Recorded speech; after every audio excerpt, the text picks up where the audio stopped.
So குக்கர்லேருந்து மாங்காவை பார்த்ததுக்கப்புறம் நல்லா pure ஜாமாக மாறிடுச்சு.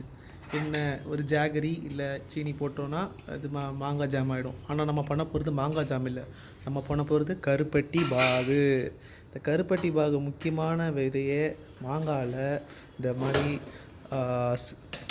சீவன தேங்காய் தூளும் அண்ட் கத்திரிக்காயும். என்னடா மாங்காய் கத்திரிக்காய் என்னடா காம்பினேஷன் அப்படின்னு உங்களுக்கு தோணும். ஆனால் பார்க்க தான் அப்படி இருக்கும். உடங்குடியில் வந்து கேட்டு பாருங்கள், கருப்பட்டி பாகுங்கிறது இப்போல ஜென்ரேஷனுக்குலாம் தெரியவே தெரியாது.